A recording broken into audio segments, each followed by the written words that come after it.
The Caravian's Pride hummed through hyperspace with the steady drone of engines that had carried countless passengers across the galaxy for over 2 decades.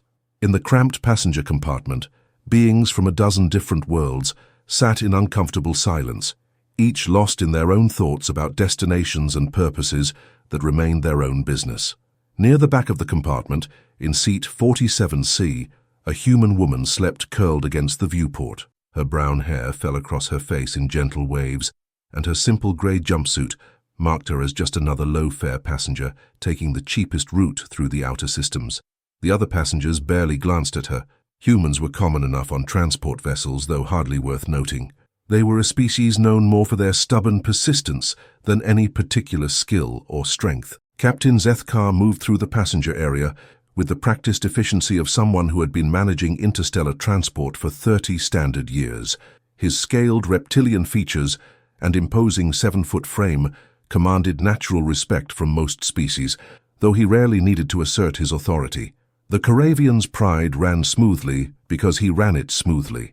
"Captain," his first officer Vexthal called from the cockpit through the comm system, "we're approaching the junction checkpoint. Standard inspection protocols are in effect." Zethkar nodded to himself as he completed his passenger sweep. 43 beings representing 11 different species, all with properly validated travel documents and purposes that seemed legitimate enough. The human in 47C hadn't moved in the past 6 hours, which was typical for her species during long jumps. Humans, he'd learned, could sleep through almost anything. As he returned to the bridge, the captain reflected on how routine these runs had become.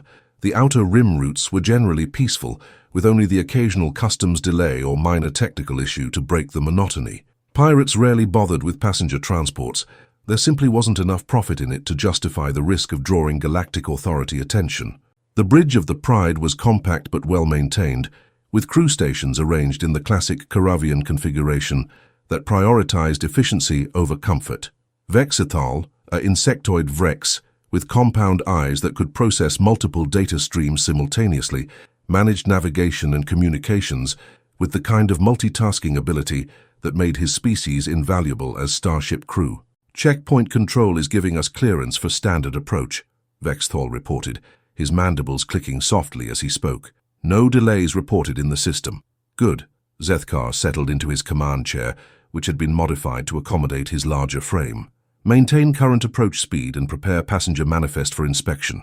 The checkpoint itself was a massive space station that served as a hub for 3 major trade routes. Ships of every size and configuration moved through the controlled approach corridors, from massive cargo haulers to sleek diplomatic vessels. The Pride took its place in the queue, just another transport vessel in the endless stream of galactic commerce. In her seat, the human woman shifted slightly but didn't wake. Her breathing remained deep and steady, and her hands rested loosely in her lap. There was something about the way she slept that suggested someone comfortable with movement and travel, though nothing about her appearance indicated any particular background or profession. A Thraxian merchant in the seat across from her glanced over occasionally with the mild disdain that many species showed toward humans. They were, after all, a relatively young species on the galactic stage, barely 3 centuries since first contact, and still struggling to find their place among civilizations that had been exploring the stars for millennia. "Checkpoint control to Caravian's Pride." The communication came through with crisp authority. "You are cleared for docking bay 17. Prepare for standard passenger and cargo inspection." "Acknowledged, Control," Vexthal responded smoothly. "Estimated docking in 12 standard minutes." The gentle vibration of attitude thrusters engaging ran through the ship as they adjusted course toward the assigned docking bay. Most of the passengers stirred at the change in motion, checking personal devices and gathering belongings for the inevitable wait that came with checkpoint processing. The human woman in 47C opened her eyes for the first time in hours, blinking slowly as she oriented herself. Her gaze moved to the viewport, taking in the sight of the massive station growing larger as they approached. She sat up straighter, rolled her shoulders to work out the stiffness of sleep, and quietly observed the activity around her without drawing attention to herself. Captain Zethkar made his way back through the passenger compartment, making the standard pre-docking announcement. "Ladies, gentlemen, and beings of all classifications, we are approaching Junction Checkpoint Station. Please ensure your travel documents are readily available and prepare for standard inspection procedures." The process typically takes between 30 and 60 standard minutes, after which we will continue to our scheduled destinations. The checkpoint docking process went smoothly, with the Pride settling into its assigned bay with barely a shudder. Through the viewports, passengers could see the controlled chaos of the station's interior, cargo lifts moving containers, maintenance crews performing routine checks, and the steady flow of beings from dozens of species going about their business. As the passenger gangway extended and connected with their airlock, Captain Zethkar positioned himself near the exit to oversee the inspection process. It was routine, but routine required attention to detail. In his experience, the smooth operation of interstellar transport depended on countless small things being done correctly, every time. The human woman in 47C gathered her single small bag and joined the line of passengers preparing to disembark for processing. She moved with quiet efficiency, neither hurried nor dawdling, blending seamlessly into the crowd of travelers who just wanted to reach their destinations without complications. None of them could have imagined that within the hour, everything routine about their journey would be shattered, and the sleeping passenger they had barely noticed would become the most important person aboard the Karavian's Pride. The checkpoint station's processing center buzzed with the efficient activity of interstellar commerce. Rows of inspection booths handled the steady stream of travelers, while automated scanners verified documents and cross-referenced passenger manifests with galactic databases. The air carried the mixed scents of a dozen different species and the metallic tang of recycled atmosphere common to all space stations.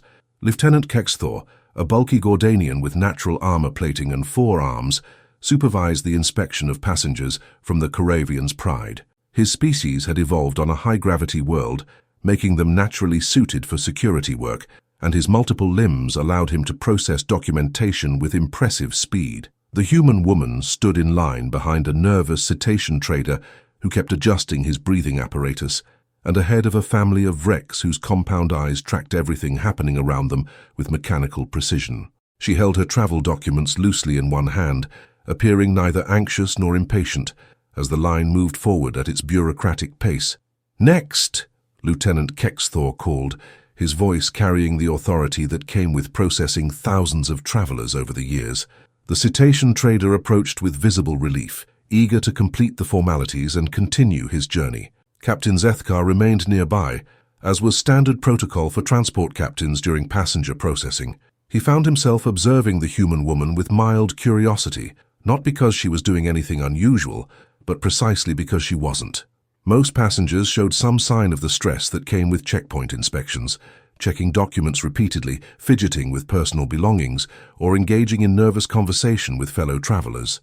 The human simply waited, her attention occasionally drifting to the massive viewports that showed the checkpoint's exterior. Through the transparent steel, the running lights of dozens of ships created a constantly shifting pattern against the star field. Her expression suggested someone comfortable with travel and familiar with the rhythms of galactic transit. "Documentation," Lieutenant Kexthor requested as she stepped up to his booth. She handed over a standard civilian travel chip, the kind issued to anyone with legitimate business in the outer systems.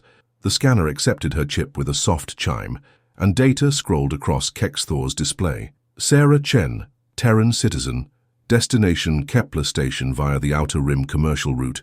Purpose of travel? Personal business, she replied simply, her voice carrying a slight accent that suggested one of Earth's North American regions. The answer was vague but perfectly legal.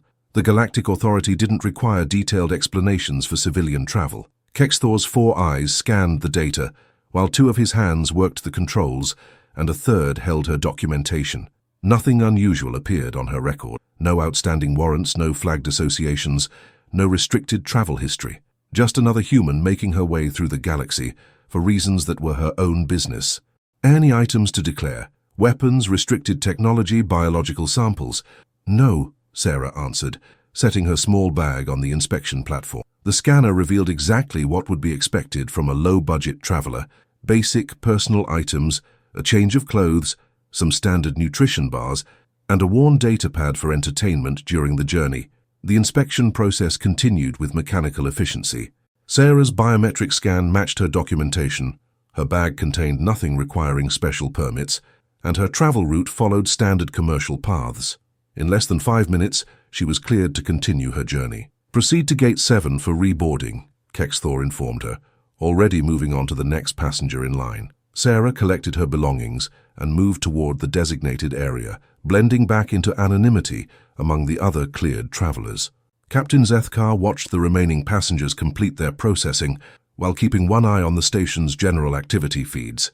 Everything appeared normal, cargo transfers proceeding on schedule, maintenance crews performing routine checks, and the steady flow of ships arriving and departing according to the patterns that kept galactic commerce functioning. The Pride's cargo inspection was equally routine. Their manifest showed standard commercial goods, processed foods bound for frontier colonies, manufactured components for mining operations, and personal effects for settlers heading to the outer systems. Nothing that would interest pirates or require special security measures. Within 45 minutes, all passengers had been cleared and were gathered in the reboarding area. The human woman, Sarah Chen, had found a seat near the back of the waiting area and was quietly reading something on her datapad. She looked up occasionally when announcements were made, but otherwise seemed content to wait for the process to complete. All passengers for the Caravian's Pride may now return to the vessel. The station announcement echoed through the area in 3 different languages. The travelers began moving toward the gangway, with the weary efficiency of people who had done this many times before. As they reboarded the transport, Sarah resumed her seat in 47C, settling back into the same position she had occupied during the first part of the journey. Her movements suggested someone accustomed to making the best of uncomfortable situations, not complainingly, but with the practical adaptation that came with experience. Captain Zethkar completed his final checks with the checkpoint authority and returned to the bridge. All passengers accounted for, all clearances received, he reported to Vexthal. We're clear for departure in 10 minutes. The first officer's compound eyes processed multiple data streams as he prepared the ship for the next phase of their journey. Course laid in for the Kepler approach. Transit time approximately 18 standard hours at current velocity. Good. Zethkar settled into his command chair as the docking clamps released, and the Pride began its departure from the checkpoint station. Everything by the book. I like routine runs. Behind them, the massive checkpoint station continued its endless cycle of processing travelers and cargo, maintaining the flow of beings and goods that kept the galaxy's economy functioning. The Caravian's Pride took its place in the departure queue, just another transport vessel carrying its passengers toward distant destinations. In seat 47C, Sarah Chen watched the station recede through her viewport as they entered the departure corridor. She closed her eyes again, apparently preparing to resume the sleep that had occupied most of her journey so far. To any observer, she appeared to be exactly what her documentation indicated. Another human passenger taking the cheapest route to her destination, notable only for her ability to sleep comfortably in cramped transportation. None of the crew or passengers could have known that their routine journey was about to be interrupted by events that would transform their understanding of what humans could accomplish when circumstances demanded their hidden strengths. 2 hours into their journey from the checkpoint, the Caravian's Pride maintained its steady course through hyperspace. The passengers had settled into the familiar routine of long-distance travel, some reading, others sleeping, a few engaged in quiet conversation. The ship's gentle vibration and steady background hum created the kind of white noise that made extended journeys bearable. Sarah Chen remained in her chosen position, curled against the viewport in seat 47C. Her breathing was deep and regular, and she hadn't moved since they'd cleared the station. To the casual observer, she appeared to be one of those fortunate travelers who could sleep through anything, making the best of an uncomfortable situation with practiced ease. On the bridge, First Officer Vexthal monitored the usual array of displays, while Captain Zethkar reviewed passenger manifests and cargo documentation. The outer rim routes were generally peaceful, but good captains never allowed routine to breed complacency. Ships had been known to disappear in hyperspace, and while most were eventually explained by mechanical failures or navigation errors, some mysteries remained unsolved. Captain, Vexthal's mandibles clicked with sudden attention, I'm picking up an emergency beacon. Commercial frequency, short range. Zethkar immediately moved to the sensor station.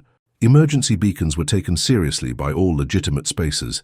The harsh realities of space travel meant that anyone could find themselves in need of rescue, and the unwritten code of mutual assistance was one of the few universal constants among the galaxy's diverse species. Details, he requested, studying the display as Vexthal refined the signal. Automated distress call from the merchant vessel, Lucky Strike. Appears to be a standard cargo hauler. Approximately 30,000 tons displacement. Signal indicates engine failure and life support complications. The captain considered their options. Galactic Authority regulations were clear about responding to distress calls, but they also had responsibilities to their passengers and cargo. Distance and position? Approximately 2 light hours off our current course. We could reach them in 45 minutes if we drop out of hyperspace and proceed at maximum sublight. Zethkar weighed the factors involved. A 2-hour delay wouldn't significantly impact their schedule, and the Pride was equipped for basic rescue operations. More importantly, ignoring a legitimate distress call could result in serious legal and ethical consequences. Set course for the distress signal, he decided. Reduce to normal space and prepare for rescue operations. Send a message to the Lucky Strike that we're responding to their emergency. The transition from hyperspace to normal space created a brief moment of disorientation as the Pride's engines adjusted to sublight operation. Most of the passengers noticed the change, though few understood its significance.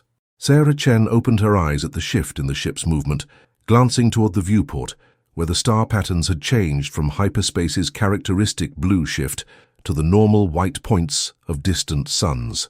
"Attention passengers!" Captain Zethkar's voice came over the ship's communication system. "We have received a distress call from another vessel and are responding according to Galactic Authority regulations.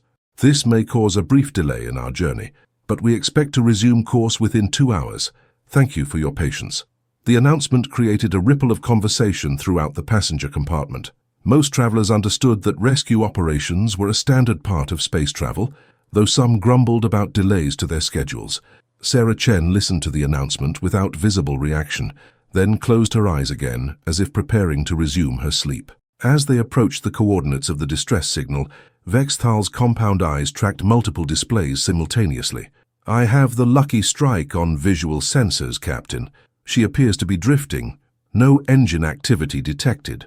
The merchant vessel came into view on the main screen, a typical cargo hauler with the battered appearance that came from years of hard service on the frontier routes.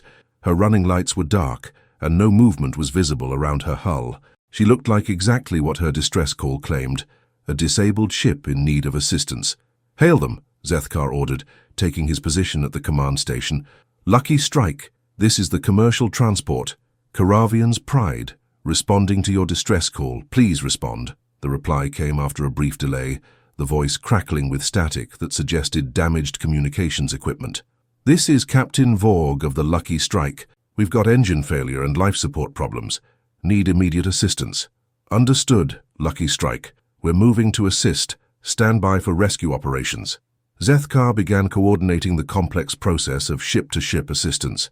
The Pride wasn't a dedicated rescue vessel, but she carried the basic equipment required for emergency operations: emergency life support modules, medical supplies, and limited repair capability. What none of them could see from their current position was the activity concealed on the far side of the Lucky Strike.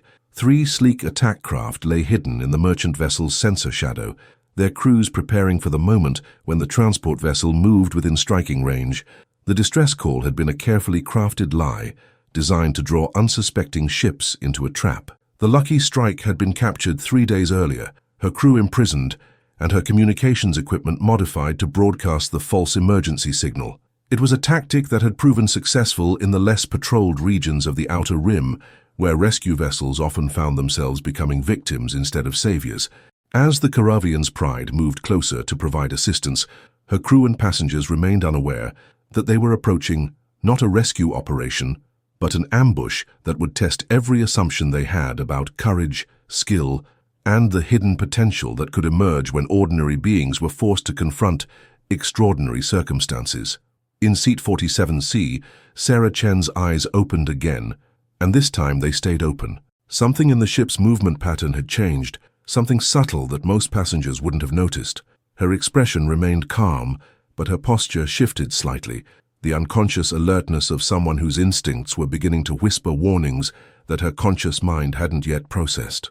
The Karavian's Pride moved steadily toward the disabled merchant vessel, her crew following standard rescue protocols. Captain Zethkar maintained communication with the supposedly distressed Lucky Strike, while Vexthal coordinated their approach vector. Everything appeared routine, exactly as the pirates had planned. "Pride, we really need you to move in closer," came the strained voice from the Lucky Strike. "Our sensor array is damaged and we need visual confirmation of your docking capabilities." Captain Zethkar frowned slightly. The request was unusual, but not unreasonable for a ship with damaged systems. "Understood, Lucky Strike. Moving to closer inspection distance." Sarah Chen's eyes remained open now, tracking the subtle changes in the ship's movement through her viewport. Her expression had shifted from sleepy indifference to quiet alertness, though she made no obvious movements that would draw attention to herself. Years of training had taught her to recognize when situations weren't quite what they appeared to be. The passenger compartment buzzed with nervous energy as travelers realized they were approaching another vessel. Some pressed against viewports to catch glimpses of the rescue operation, while others worried about delays to their journeys. The Thraxian merchant across from Sarah muttered complaints about schedule disruptions, his scaled features twisted with irritation. "Captain," Vexthal's voice carried a note of concern, "I'm detecting some unusual energy readings from the Lucky Strike. Could be damaged systems, but the pattern is inconsistent with typical engine failures." Before Zethkar could respond, the Lucky Strike's hull suddenly blazed with weapon fire. Laser cannons that had been concealed behind false hull plating opened up at point-blank range, their energy beams slamming into the Pride's unshielded hull. "Ambush!" Zethkar roared, throwing himself toward the control station as alarms began shrieking throughout the ship. "All stop! Raise shields!" The Pride shuddered under the impact of multiple weapon strikes. Emergency lighting flickered on as main power systems struggled to compensate for the sudden damage. In the passenger compartment, beings were thrown from their seats as the ship lurched violently to one side. Sarah Chen moved with fluid grace, bracing herself against the acceleration forces, with movements that suggested familiarity with high-G maneuvers. While other passengers struggled to remain upright, she maintained her balance with the unconscious skill of someone who had experienced combat conditions before. 3 attack craft launching from behind the merchant vessel, Vexthal reported, his multiple eyes tracking sensor displays even as the bridge shook around them. "Fast attack configuration military-grade weapons." The pirate attack craft emerged from concealment, like predators striking at wounded prey. They were sleek, purpose-built vessels designed for speed and firepower rather than the cargo capacity that limited honest merchants. Their weapon arrays lit up the darkness as they moved to surround the transport. Captain Zethkar's training took over as he assessed their desperate situation. The Pride was a transport vessel, not a warship. Her shields were designed to protect against space debris and cosmic radiation, not military-grade weapons. Her defensive armament consisted of a single laser cannon intended to deter minor piracy attempts, not fight off a coordinated attack. "Damage report," he demanded while bringing the Pride's pathetic weapons online. Hull breaches on decks 3 and 5, shields down to 30% and falling. Vexthal's mandibles clicked rapidly as he processed multiple emergency systems. "Life support is holding, but we've lost main engine power." The pirate vessels moved with practiced coordination, positioning themselves to prevent any escape attempt while maintaining devastating fire on the transport. Their leader's voice crackled over the communication system with the confident arrogance of someone who had done this many times before. "Transport vessel, this is Commander Vask of the Red Claw Syndicate. Cut your engines and prepare to be boarded. Resist and we'll space every being on your ship." In the passenger compartment, panic was beginning to set in. Beings of various species huddled in their seats or tried to find cover behind inadequate furniture. Parents clutched children, merchants protected valuable possessions, and everyone wondered if they would survive the next few minutes. Sarah Chen remained calm in the chaos, her eyes moving systematically around the compartment as if cataloguing resources and possibilities. When a cetacean family near her began to hyperventilate in terror, she moved to help them regulate their breathing, speaking in quiet, reassuring tones that somehow carried over the noise of alarms and weapon impacts. "Stay calm," she told them, her voice carrying an authority that seemed to emanate from experience. "Panic will only make things worse. Focus on breathing, stay low, and follow emergency procedures." The Thraxian merchant, who had been complaining about delays, stared at her in amazement. "How can you be so calm? We're all going to die." Sarah's response was interrupted by another massive impact that sent shockwaves through the ship's structure. Emergency bulkheads sealed automatically as atmosphere began venting from damaged sections. The Pride's single defensive weapon returned fire sporadically, but the pirate vessels easily avoided the poorly aimed shots. Captain Zethkar faced the terrible mathematics of an impossible situation. His ship was crippled, his crew was trained for commercial operations rather than combat, and his passengers included civilians who had never imagined they would be caught in a space battle. The pirates clearly had both superior firepower and tactical experience. "Captain," Vexthal reported grimly, "shields are down to 15%.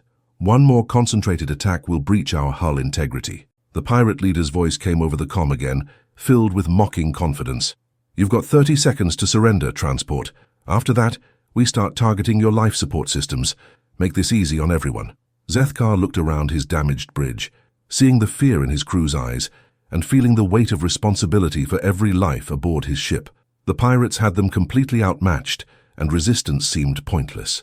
He reached for the communication control, preparing to signal surrender. That was when Sarah Chen's voice cut through the chaos from the passenger compartment, carried by the ship's internal communication system. Her tone was calm but urgent, cutting through the background noise of alarms and emergency systems. "Captain, this is passenger Sarah Chen. Are there any fighter craft aboard this vessel?" Captain Zethkar froze with his hand halfway to the surrender control.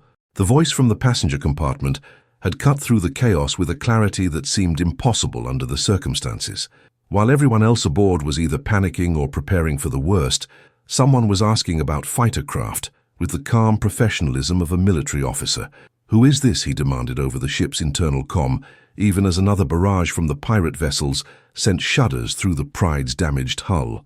"Sarah Chen, passenger in seat 47C, came the reply, her voice steady despite the emergency lighting and alarm klaxons that filled the compartment around her.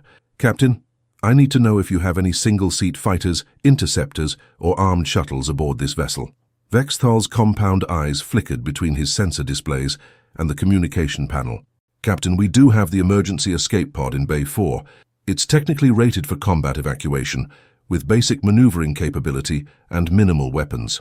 The pod Vexthal referred to was a last-resort survival craft designed to evacuate key personnel from ships under attack. It had limited fuel, minimal life support, and a single pulse cannon intended more for clearing debris than engaging enemy vessels. No sane person would consider it suitable for taking on 3 military-grade attack craft. "That's barely more than a life pod," Zethkar replied, his reptilian features twisted with confusion. "It's not equipped for combat operations. What are you suggesting?" Sarah's response came without hesitation. "I'm suggesting that I can buy you time to get a distress signal to Galactic Authority forces. That pod has engines and a weapon. That's all I need." The absurdity of the situation struck everyone on the bridge simultaneously. A human passenger, a species barely 3 centuries into spaceflight, was volunteering to take on trained pirates in a craft that wasn't even designed for combat. The pirates outside were professionals with military-grade equipment and years of experience. 20 seconds to surrender." Commander Vask's voice crackled over the comm, his tone suggesting someone who enjoyed having absolute power over helpless victims. "How you don't understand," Zethkar said desperately to Sarah. "That pod has maybe 10 minutes of fuel and 1 light cannon. Those are military attack craft with experienced pilots. It would be suicide." Sarah's voice came back with a calmness that was almost eerie under the circumstances. "Captain, I understand exactly what I'm asking. But if you surrender, they'll kill everyone anyway once they've taken what they want. This way, at least some of you might survive." In the passenger compartment, the other travelers stared at the human woman in amazement. She had positioned herself near the emergency bulkhead that led toward the escape pod bay, and her demeanor had completely transformed from the sleepy passenger they had ignored for hours. There was something in her posture and bearing that suggested military training, though none of them could imagine what kind of military background would make someone confident enough to take on 3 attack craft. Single-handedly, the Thraxian merchant who had been complaining about her presence now looked at her with a mixture of awe and terror. "You're insane," he whispered. "No human could—" "10 seconds," the pirate leader announced, his weapons powering up for what would certainly be the killing blow. Captain Zethkar found himself facing an impossible choice.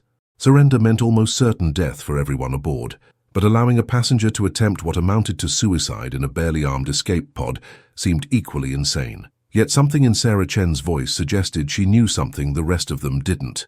"I need authorization to access the escape pod," Sarah said urgently. "Captain, trust me, I know what I'm doing." Vexthal's sensors detected the pirates' weapons charging to maximum power. "Captain, they're preparing to fire on our life support systems. We have perhaps 30 seconds before this becomes academic." The weight of 43 lives pressed down on Zethkar's shoulders. Logic told him that letting a passenger attempt combat in an escape pod was madness. But logic had also told him that responding to a distress call was the right thing to do, and now they were all about to die because of that decision. Sometimes, he realized, situations moved beyond logic into the realm of desperate hope. "Emergency authorization granted," he announced, his voice carrying throughout the ship. "All crew, prepare for combat evacuation procedures. Passenger Chen, you have access to escape pod 4. "Thank you, Captain," Sarah replied, already moving toward the emergency bulkhead with fluid efficiency. "Give me 2 minutes to launch, then start transmitting a mayday on all Galactic Authority frequencies. Include our position and the tactical situation." As she reached the bulkhead controls, Sarah paused and looked back at her fellow passengers. The fear in their eyes was obvious, but there was something else now.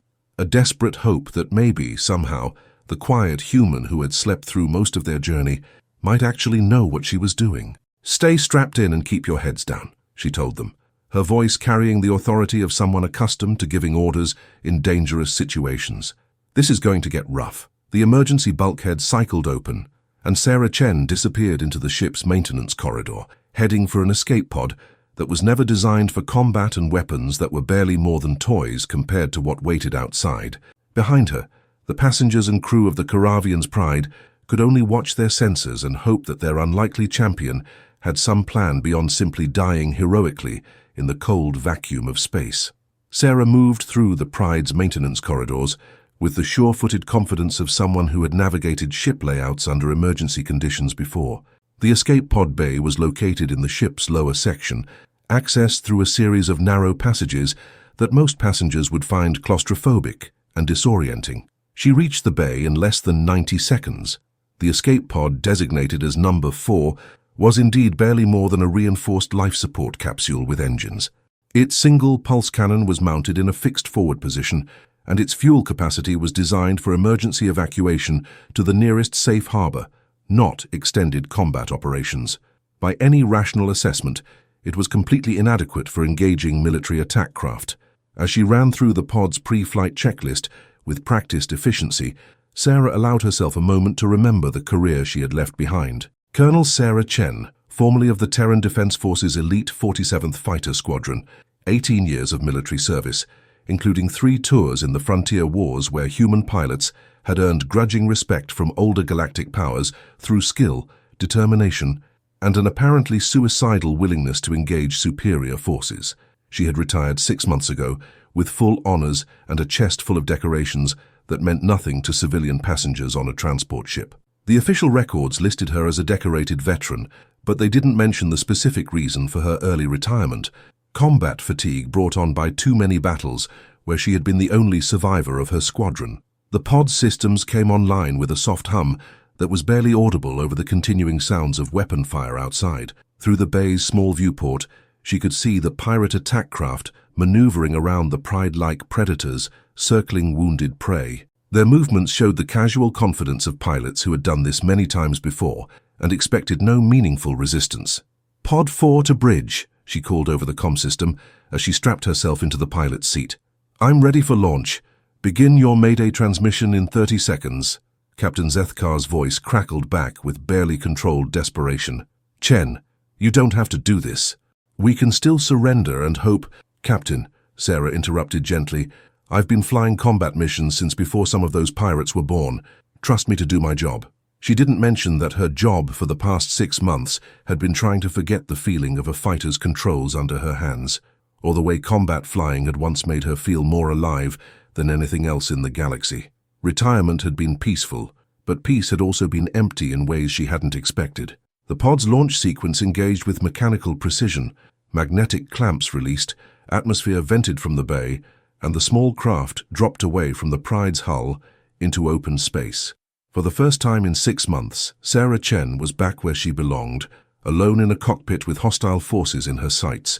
The pirate vessels detected the pod's launch immediately, but their initial reaction was more amusement than concern. Commander Vask's voice came over the communication channels, filled with mocking laughter. "Well, look at this.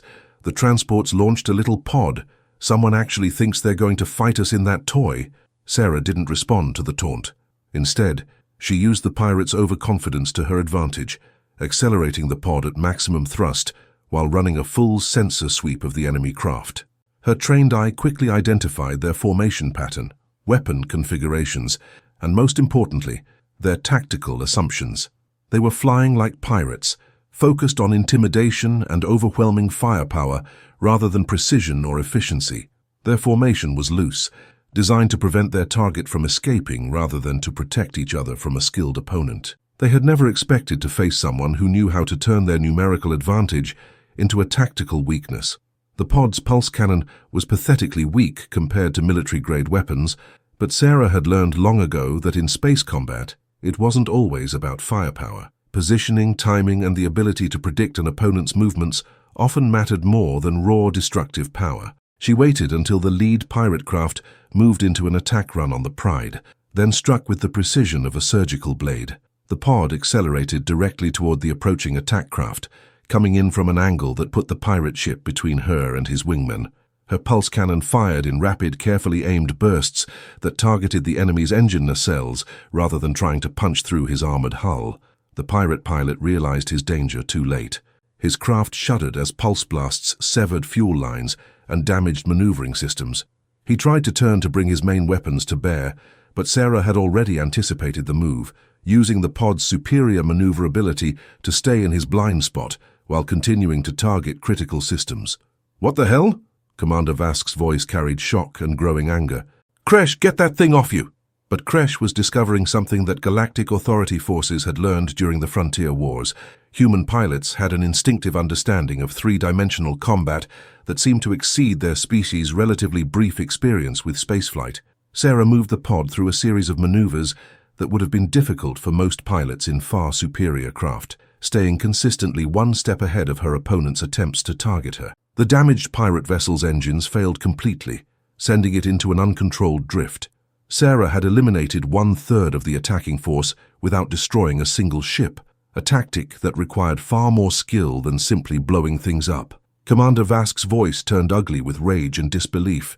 "All units, kill that pod now!" The two remaining pirate attack craft broke formation and converged on Sarah's position with the concentrated fury of predators who had suddenly realized their prey could bite back. Their weapons blazed through space in coordinated patterns designed to eliminate any possible escape route. Against conventional tactics, the barrage would have been instantly lethal. Sarah Chen was not flying conventional tactics. The escape pod twisted through space in a spiraling pattern that seemed to defy the laws of physics, slipping between energy beams with margins measured in centimeters. Her hands moved over the controls with fluid precision, making micro-adjustments that kept her craft dancing, just ahead of destruction, while returning fire whenever an opportunity presented itself. On the bridge of the Karavian's Pride, Captain Zethkar and First Officer Vexthal watched their sensor displays in stunned amazement. The small blip representing Sarah's pod was performing maneuvers that their instruments insisted were impossible for a craft of that configuration. "By the Seven Suns," Vexthal whispered, his compound eyes processing multiple data streams as he tried to track the combat. "She's pulling acceleration forces that should liquefy any organic pilot." The truth was that Sarah was pushing both herself and the escape pod far beyond their design limits. G-forces that would have rendered most beings unconscious pressed against her with crushing intensity, but years of combat flying had conditioned her body to function under extreme stress. More importantly, her mind remained crystal clear, calculating vectors and possibilities with the cold efficiency of someone for whom three-dimensional combat had become as natural as breathing. Commander Vask's voice over the comm channels had lost all trace of mocking confidence. "Jex, come around from high port. We'll catch her in a crossfire." Sarah heard the tactical communication and smiled grimly. The pirates were experienced at intimidating defenseless merchants, but they were making fundamental errors against a trained fighter pilot. By broadcasting their intentions on open channels, they were giving her advance warning of their movements. More critically, they were thinking in terms of catching a fleeing target rather than engaging an opponent who might be deliberately drawing them into a trap. She allowed the pod to drift apparently helplessly as the two attack craft moved to flank her from opposite sides. To the pirates, it looked like their quarry had finally been cornered. They closed in with weapons charging, confident that concentrated fire from two directions would end the engagement. At the last possible second, Sarah triggered the pod's emergency maneuvering thrusters in a sequence that sent her craft diving below the plane of attack while simultaneously spinning around its axis. The pirates' coordinated barrage passed harmlessly through the space where she had been, but their positioning meant that each ship was now directly in the other's line of fire. Jex realized the trap first. Break off, you're targeting me." But Commander Vask was too committed to the attack run to change course quickly enough. His weapons discharge caught Jex's craft across the starboard wing, sending the pirate vessel tumbling out of control with severely damaged systems. 2 down, 1 to go. Sarah didn't allow herself time to appreciate the maneuver. The escape pod's fuel reserves were running critically low, and Vask was clearly the most experienced pilot among the pirates. His ship was also the largest and most heavily armed mounting weapons that could vaporize her small craft with a single direct hit. "You clever little insect." Vask's voice carried grudging respect, mixed with murderous intent. "I don't know what backwater military academy taught you to fly, but you've just made this personal." His attack craft came around in a wide arc, accelerating to maximum velocity as he prepared for a head-on attack run. It was a classic intimidation tactic, forcing his opponent to either flee or face overwhelming firepower in direct confrontation. Against most pilots, it would have been devastatingly effective. Sarah adjusted her grip on the pod's controls and accelerated directly toward the approaching pirate vessel. To any observer, it looked like suicide. The smallest craft in the engagement, charging straight at the largest and most heavily armed. The closing velocity between the two ships climbed toward numbers that made collision inevitable within seconds. In the passenger compartment of the Pride, beings from a dozen species watched their small viewports in horrified fascination.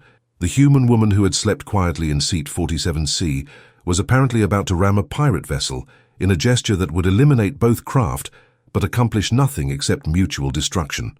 The Thraxian merchant pressed his scaled face against the viewport. "She's lost her mind. She's going to get herself killed for nothing." But Sarah had no intention of dying uselessly. Her years of combat experience had taught her that sometimes the most effective tactic was the one that seemed completely insane to everyone else. She waited until the two craft were less than a kilometer apart, point-blank range in space combat, then triggered every maneuvering thruster the pod possessed in a precisely coordinated sequence. The small craft seemed to fold in on itself as it twisted through an impossible corkscrew maneuver that took it directly beneath Vask's attack craft. For a fraction of a second, the escape pod was so close to the pirate vessel that their hulls nearly touched. Sarah fired the pulse cannon at maximum rate directly into the pirate ship's engine exhaust ports. The effect was immediate and catastrophic. Vask's engines exploded in a chain reaction that sent his craft spinning helplessly through space, all power systems failing as secondary explosions ripped through his ship's power grid. Commander Vask's final transmission was filled with disbelief and grudging respect. Impossible. No human should be able to fly like that. Sarah's pod drifted to a stop, relative to the Caravian's Pride. Its fuel reserves completely exhausted, but its pilot alive and victorious. 3 pirate attack craft had been neutralized by a single opponent in an escape pod that wasn't even designed for combat. The silence that followed was broken by Captain Zethkar's voice over the comm, filled with awe. "Chen, who exactly are you?" Sarah's escape pod drifted in the debris field that had once been 3 functional pirate attack craft, its emergency beacon pulsing steadily as the Caravian's Pride maneuvered to recover both the pod and its pilot. The transport vessel's tractor beam locked onto the small craft with gentle precision, drawing it back toward the launch bay from which it had emerged just minutes earlier. In the passenger compartment, an extraordinary silence had settled over beings who had just witnessed something that challenged their understanding of what humans were capable of accomplishing. The quiet woman, who had slept through most of their journey, had single-handedly defeated 3 military-grade attack craft in a vessel that was barely more than a life support capsule with engines. The Thraxian merchant who had complained about delays and dismissed human competence now stared at the empty seat 47C with something approaching reverence. "I have traveled the galaxy for 40 years, he said quietly to no one in particular, "and I have never seen anything like that."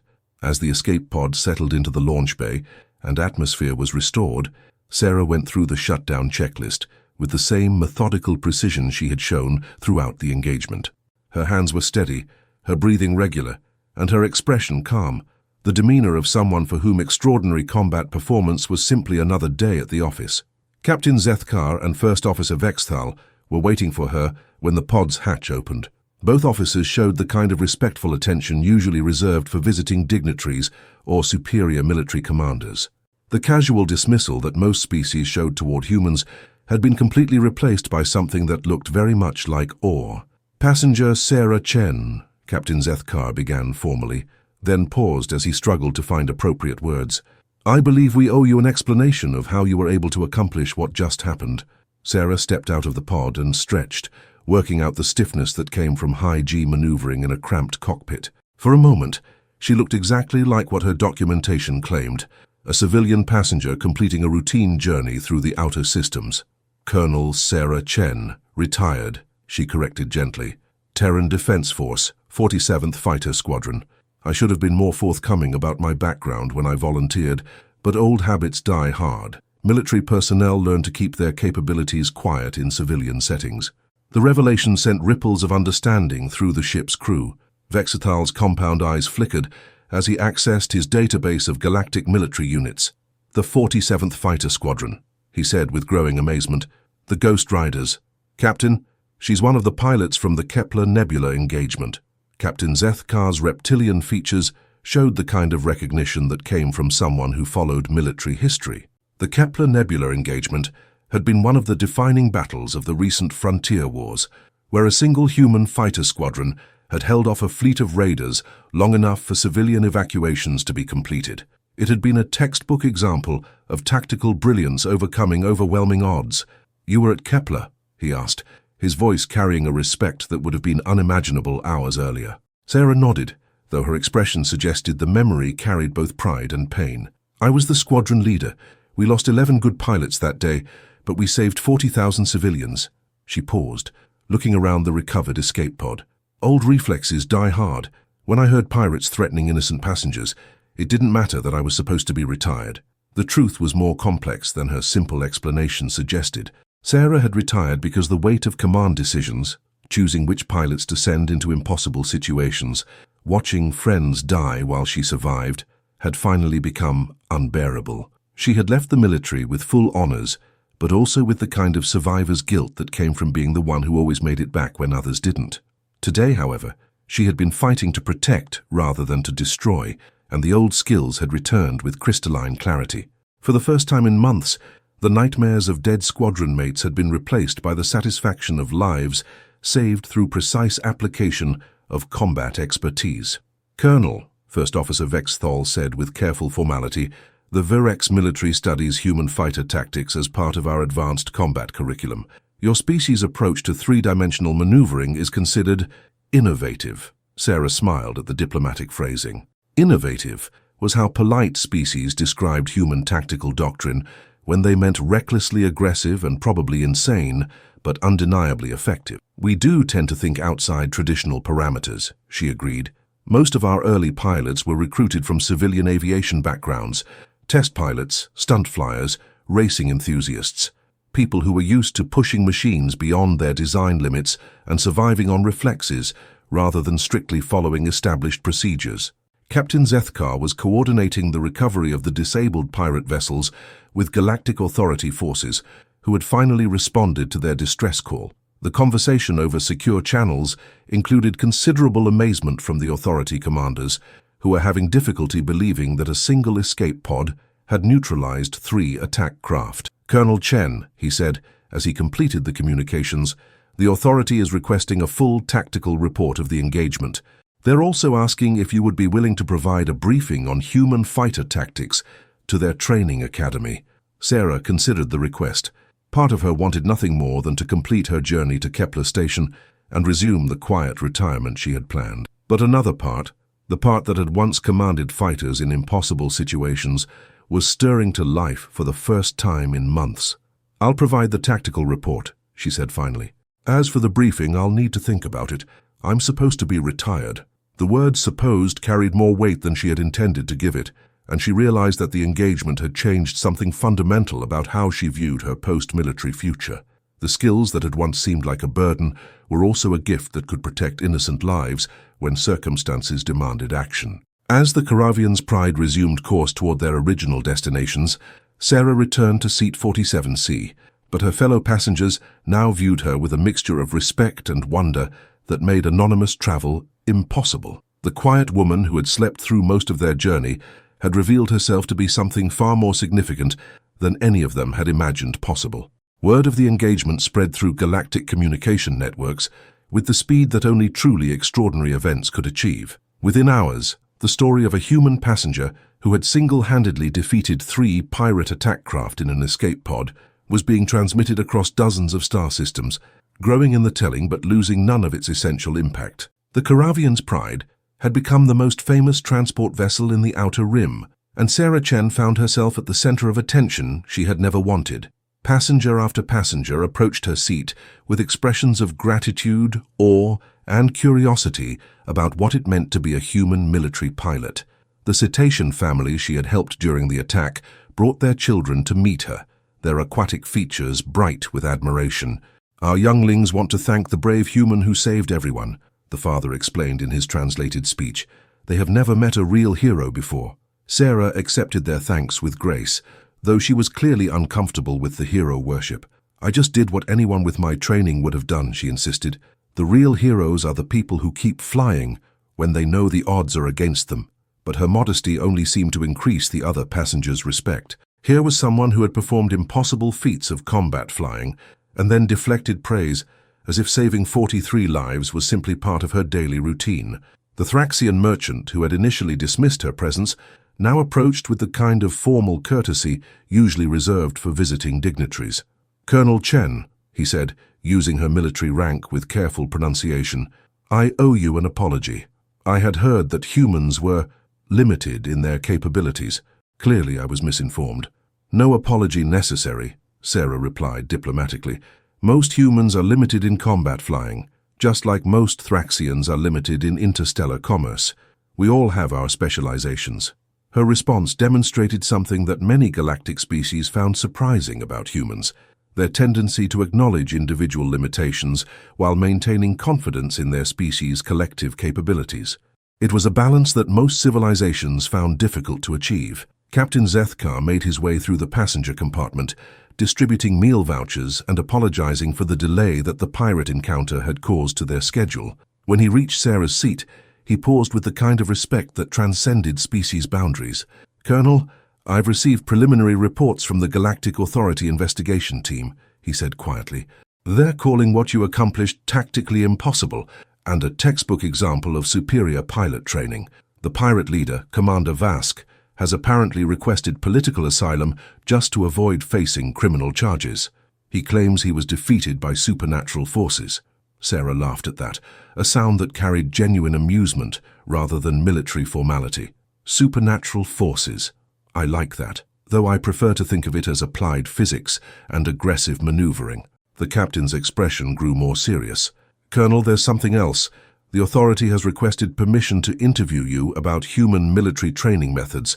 Apparently, there's considerable interest in understanding how your species produces pilots capable of what we witnessed today." The request touched on something that Sarah had been thinking about since the engagement ended. Human military doctrine was often misunderstood by other species, who tended to focus on the apparent recklessness rather than the sophisticated training and tactical thinking that made such aggressive maneuvers possible. "I'll consider it," she said finally. "Though I should point out that what I did today wasn't reckless. Every maneuver was calculated based on the capabilities of my craft, the positioning of enemy vessels, and my assessment of their pilots' likely responses. Humans aren't actually suicidal. We're just willing to accept higher risk levels than most species consider reasonable." First Officer Vexthal approached with a message pad, his compound eyes showing the kind of focused attention that suggested important news. "Colonel, we're receiving priority communications from multiple sources. The Terran Defense Force wants to know if you're interested in returning to active duty. The Rex Military Academy is requesting that you consider a teaching position, and—" he paused, consulting his notes. The Galactic Authority Combat Training Division is offering to create a special consultant position specifically for you. Sarah looked out through the viewport at the star field streaming past as they continued toward their destination. 6 hours ago, she had been an anonymous passenger trying to forget a military career that had cost her too much. Now she was being offered opportunities to return to the world of professional combat operations. The irony wasn't lost on her. She had retired because command decisions had become too painful, because watching people die while she survived had finally broken something inside her. But today she had used those same skills to save lives rather than take them, and the old satisfaction of a mission accomplished was stronger than it had been in months. "Tell them I'll consider their offers," she said finally, "but right now I'm just a passenger trying to get to Kepler Station." As if summoned by the mention of their destination, an announcement echoed through the ship's communication system. "Attention passengers, we are approaching Kepler Station. Estimated arrival time is 37 standard minutes. Please prepare your documentation for final customs processing." Sarah gathered her small bag and prepared for arrival, but her mind was already working through the implications of the offers she had received.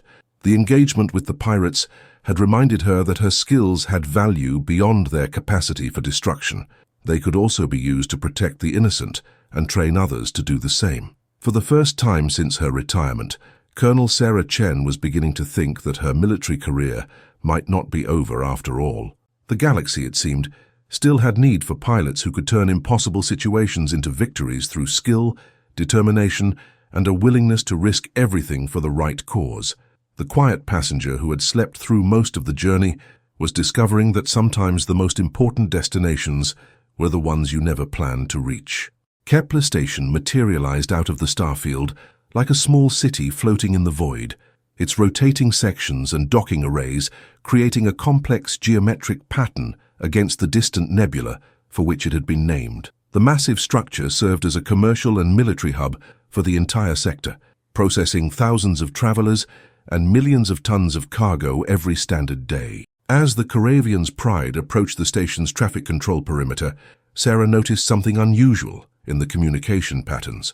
Instead of the routine approach instructions that typically guided commercial transports, their vessel was being directed toward the priority docking section, normally reserved for diplomatic missions and military vessels. "Attention! Caravian's Pride," came the station controller's voice over the comm system. "You are cleared for priority docking at Bay Alpha 7. Station Commander Jarek requests the honor of personally welcoming your distinguished passenger." Captain Zethkar looked towards Sarah with a mixture of amusement and concern. "Colonel, it appears your reputation has preceded us. Station Commander Jarek is a decorated Altarian veteran. He commands considerable respect throughout the sector." Sarah groaned quietly, recognizing the signs of military courtesy that would make her anonymous arrival at Kepler Station impossible. Word of the pirate engagement had clearly reached the station's command staff, and they were preparing to welcome her with the kind of formal recognition that she had hoped to avoid. "I was planning to slip away quietly and catch the next transport to the inner colonies," she said with resignation. "It looks like that's not going to be an option."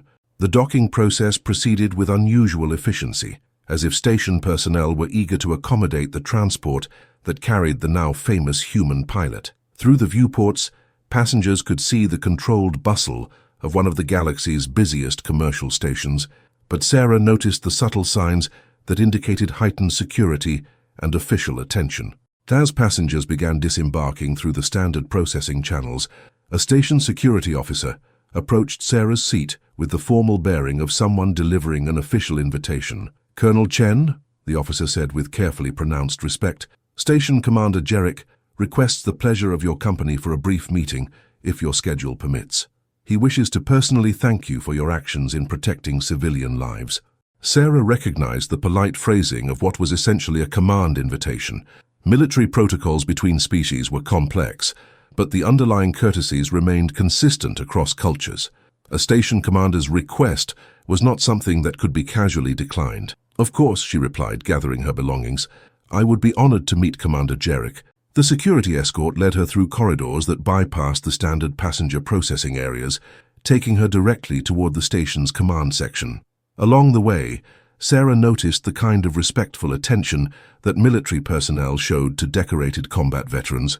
subtle nods of recognition, brief pauses in conversation, and the general awareness that someone significant was passing through. Station Commander Jerich's office occupied a prime location with viewports that looked out toward the Kepler Nebula itself, its swirling gases creating patterns of blue and gold that had inspired artists and poets for generations.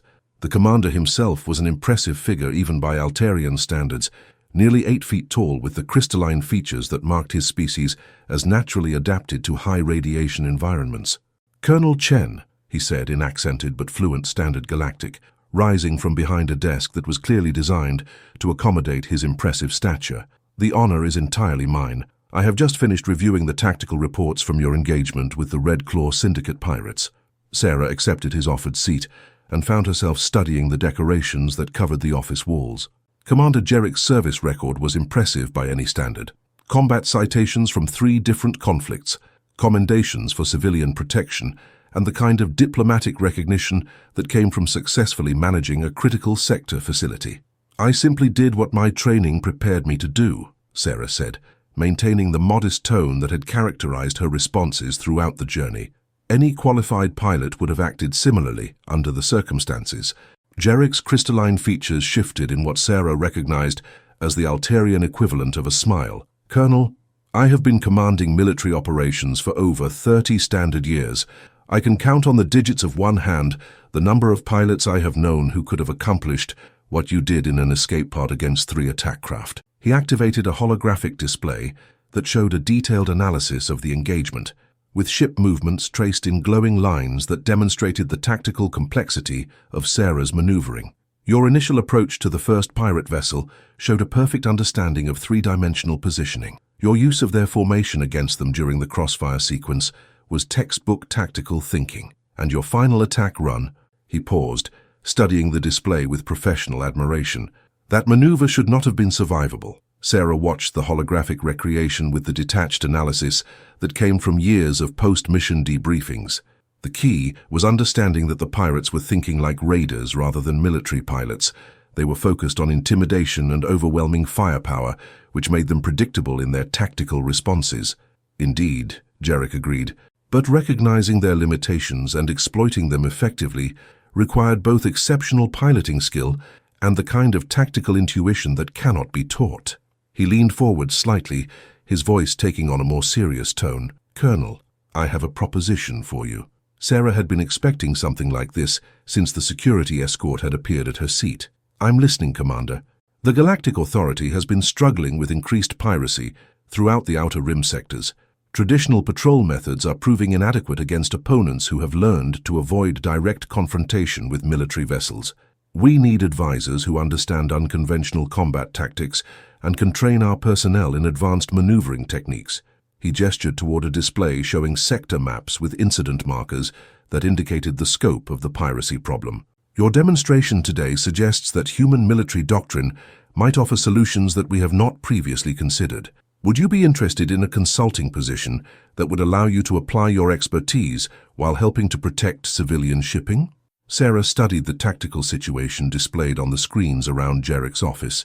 The piracy patterns showed sophisticated planning and coordination that suggested military-level organization behind the raids. Traditional response methods were clearly failing against opponents who had adapted to conventional patrol tactics. "What exactly would this position involve?" she asked, her professional interest overriding her desire for anonymous retirement. Commander Jerich activated additional displays around his office, showing detailed intelligence reports on pirate activities throughout the sector. The scope of the problem was more extensive than Sarah had realized. Dozens of attacks over the past 6 months, with increasing sophistication in tactics and targeting. "The position would involve 3 primary responsibilities," Jerich explained, his crystalline features reflecting the glow from the tactical displays. "First, analysis of pirate tactics and development of counter-strategies. Second, training selected pilots in advanced maneuvering techniques. Third, occasional field operations when situations require unconventional approaches." Sarah studied the data with the analytical mind that had made her an effective squadron leader. The pirate attacks showed clear patterns of military-style planning, coordinated strikes, intelligence-gathering operations, and systematic targeting of high-value cargo shipments. This wasn't opportunistic raiding. It was organized warfare disguised as criminal activity. These aren't typical pirates, she observed, pointing to a series of attack profiles. Look at the coordination between vessels, the precision of their targeting, and the way they're avoiding areas with heavy patrol presence. Someone with military background is planning these operations. Precisely, Jarek agreed with satisfaction. Traditional anti-piracy operations assume we're dealing with criminals seeking profit. These adversaries are thinking strategically, which requires strategic responses. Your tactical demonstration today suggests that human military doctrine might offer approaches we haven't considered. Sarah found herself drawn into the puzzle, despite her reservations about returning to military-related activities. The intellectual challenge of developing counter-tactics against sophisticated opponents was exactly the kind of problem that had made her an effective combat leader. What kind of resources would be available? She asked, her professional interest clearly engaged. Effective counter-piracy operations require more than just better pilot training. You need intelligence networks, coordinated patrol patterns, and the ability to respond rapidly to developing situations. Jarek's expression suggested someone who had been hoping for exactly this kind of detailed engagement. The Galactic Authority has authorized significant resources for this operation, including access to advanced sensor networks, priority communication channels, and a squadron of fast interceptors specifically modified for anti-piracy work. He activated another display showing sleek fighter craft with configurations that Sarah didn't immediately recognize. These are prototype vessels incorporating design elements from multiple species' military traditions. The Authority believes that fighting unconventional opponents requires unconventional tools. Sarah studied the fighter specifications with growing interest. The craft appeared to incorporate human maneuverability concepts with Alterian defensive systems and Vrek sensor technology. They were clearly designed for the kind of high-speed, high-risk operations that had characterized her previous military service. Impressive, she admitted. These would be capable of engaging multiple opponents while maintaining the speed advantage necessary for hit-and-run tactics. She paused, studying the technical details. Who would I be working with? A joint task force, including pilots from 6 different species, all volunteers with exceptional service records, Jarek replied. The Authority recognizes that this operation requires the best personnel available, regardless of their planet of origin. The mention of working with an integrated unit sparked something in Sarah that had been dormant since her retirement. One of the aspects of military service that she had missed most was the camaraderie that developed among personnel who depended on each other in dangerous situations. The isolation of civilian life had been more difficult to adjust to than she had expected. "Commander," she said finally, "I retired because I was tired of making decisions that got good people killed. How can you be certain that this position won't simply recreate the same problems in a different context?" Jarek's crystalline features shifted to convey understanding, an expression that transcended species boundaries. "Colonel, I have read your service record in detail, including the classified sections. Your squadron's survival rate during the frontier wars was unprecedented. You kept more pilots alive through impossible situations than any commander in Terran Defense Force history." He activated a personal display showing statistics that Sarah hadn't seen compiled in one place before. 18 separate engagements, odds ranging from 3-1 to 12-1 against, and a survival rate of 73% when the sector average was less than 40%. You didn't get people killed, Colonel. You kept them alive when no one else could have managed it. The numbers struck Sarah with unexpected force. She had spent 6 months focusing on the pilots she had lost, but the data showed clearly that her leadership had saved far more lives than it had cost.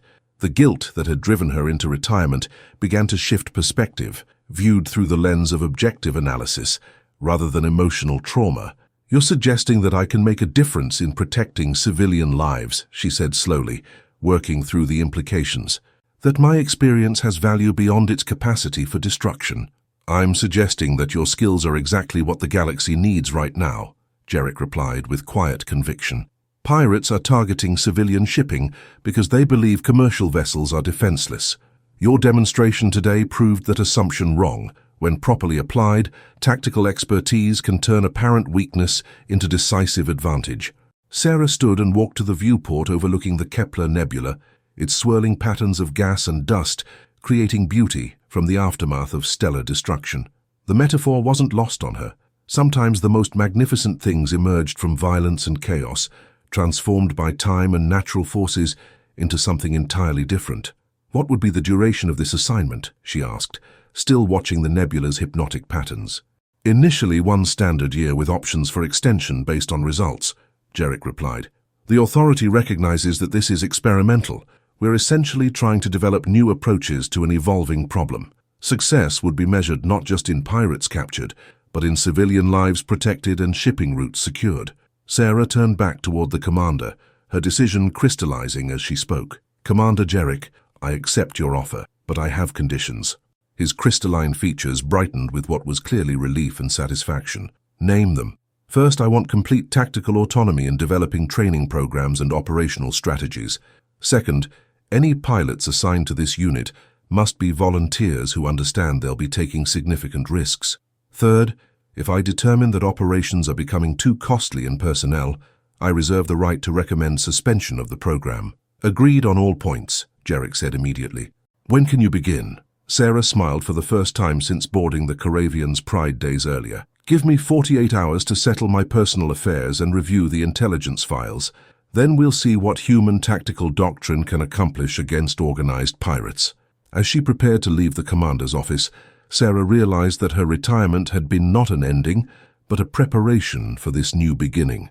The skills that had once seemed like a burden were about to become tools for protecting the innocent and training others to do the same. 3 months later, Sarah Chen stood in the briefing room of Kepler Station's Advanced Tactical Training Facility, addressing a group of pilots from 6 different species.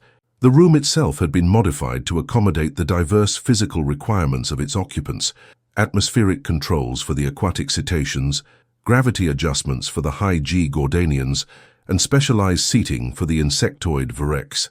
"Today's exercise will focus on asymmetric engagement tactics," she announced, her voice carrying the authority that came from successful field operations. "You'll be flying against opponents who outnumber you 3 to 1, using modified civilian craft with minimal armament." A young Altarian pilot raised a crystalline hand. "Colonel, these parameters seem to guarantee failure. How can we be expected to succeed against such odds?" Sarah smiled, remembering her own early skepticism about unconventional tactics. "Lieutenant Kexeran, 3 months ago, I engaged 3 military-grade attack craft using an escape pod with a single pulse cannon. The key isn't overwhelming firepower.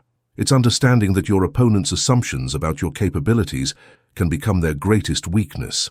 The training program she had developed drew on lessons learned from dozens of successful anti-piracy operations.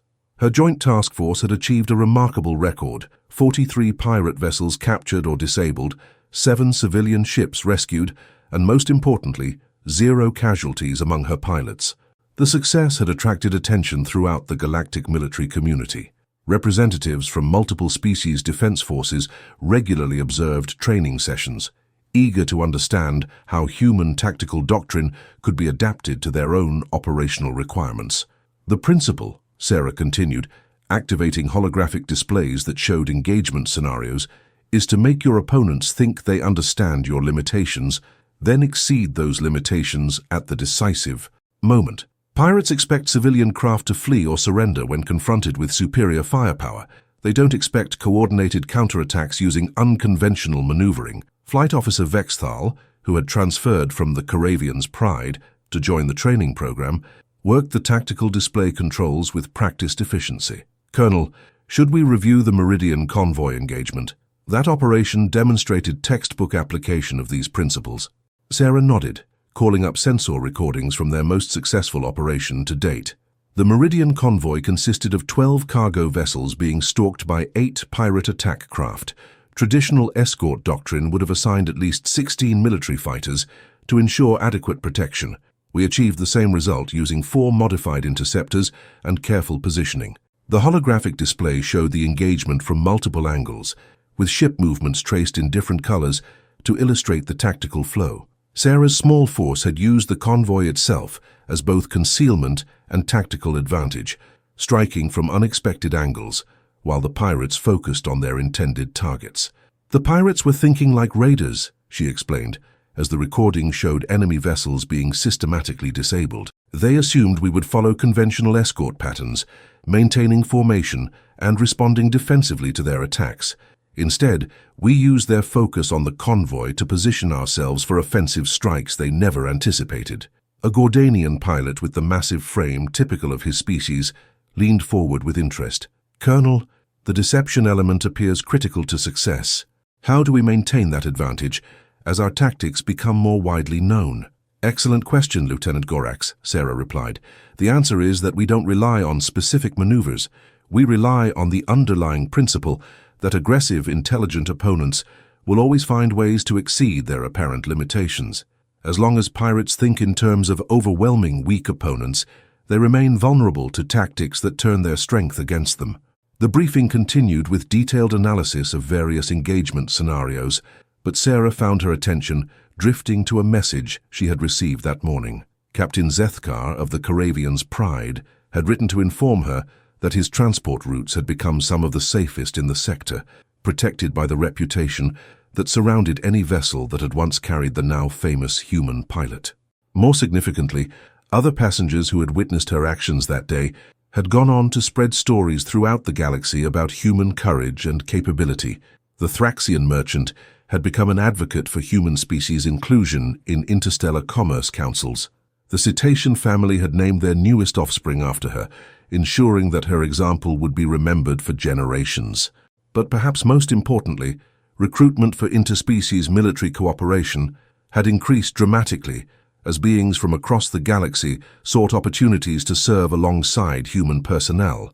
The demonstration that day aboard the Pride had shown that humans brought unique capabilities to galactic civilization, not just technological innovation or diplomatic flexibility, but a willingness to risk everything to protect the innocent.